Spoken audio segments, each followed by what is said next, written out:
Hi guys, today I bring you the way that I make my basic recipe for marinara sauce. This is an Italian recipe, but I put my own touch to it.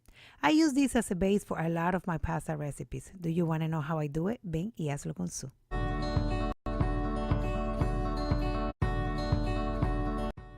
I will list all the ingredients in the description box, but here I am showing you some of the ingredients that we will use. We need to cut our onions and green peppers to very small pieces. You can do this with a knife, with a chopper, but in this case I am using a small food processor. Also, I am using red and white onions, but you could use whatever type of onions you have at hand.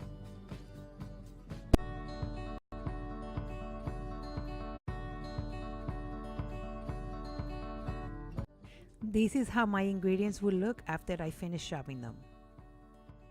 Now we will start to cook our sauce. We take a pot and we add olive oil, and we also add the chopped onions, peppers and garlic in low to medium heat. And you see here that I'm not adding the whole thing because I'm making another recipe after this, but I will list the exact measurements in the description box. While that cooks, we're going to prepare our tomatoes. For this sauce, you can use many different types of tomatoes. I like using whole peeled tomatoes, which I crush myself. You can also use crushed tomatoes and save yourself some time. And if you like a little bit texture, you can use the small diced tomatoes. To me, when I use the whole tomatoes, it gives the sauce a better flavor. I am using a combination of the two, the whole peeled tomatoes and the crushed tomatoes. Also, I'm using an immersion blender, but you can use one of those potato mashers as well. The time that I use to crush the tomatoes is the time that usually my onions, peppers, and garlic will cook. It usually takes about 3 minutes. And we add the tomatoes already crushed and we stir to incorporate all the ingredients.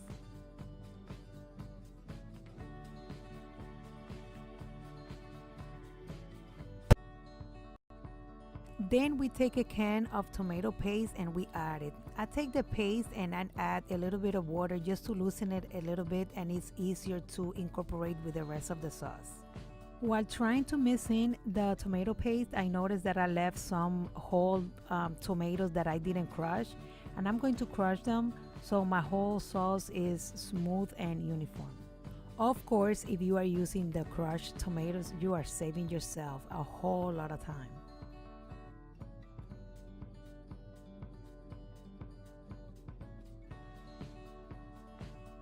Now we need to add the rest of the ingredients. I'm adding the celery, the laurel leaves, which I am using fresh, but you can use dry ones as well. The cilantro and the parsley, I tie them together with kitchen twine for it to be easier for me to remove it later.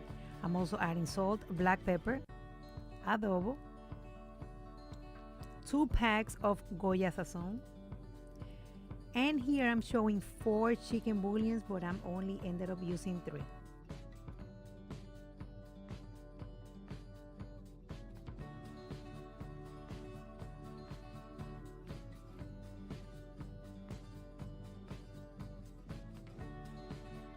We will also add oregano and Italian seasoning, and this is the ingredient that makes my sauce go to a different level.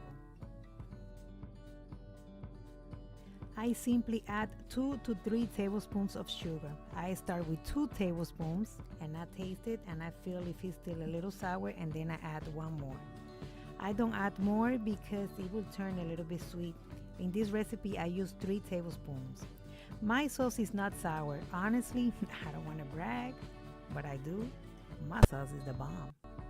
After we do this, we will let it simmer for 30 to 45 minutes, checking and stirring constantly. After this time passes, I usually take the cilantro and the celery out. I am a little bit particular. I don't like these seasonings in there, but I also do like to take the very last little bit of flavor out of the cilantro. And that is why you see me doing this, but this is totally optional. And after we take the celery and the cilantro out of the sauce and the laurel leaves, the sauce is ready to serve. I usually pack some in crystal jars because I make a big batch at a time. It usually lasts about 3 weeks to 1 month in the freezer. For my pasta not to get stuck and clumped up together, I add a little bit of the sauce to the pasta and I stir it, and it will no matter how much time it will take for me to serve it, it won't clump up together. If you notice, this recipe is super easy and I promise you it's delicious. With this sauce, I make my lasagnas and I make many different types of pastas and even the pizzas for my kids. I hope that you enjoyed this video and that you prepare your sauce. If you like this video, please hit thumbs up and share it. If you have not done so, please subscribe to my channel and turn on this notification bell. Please also follow me on my social media on Instagram, Facebook, and Snapchat on Hazlo. Now you know how I do it. Bye!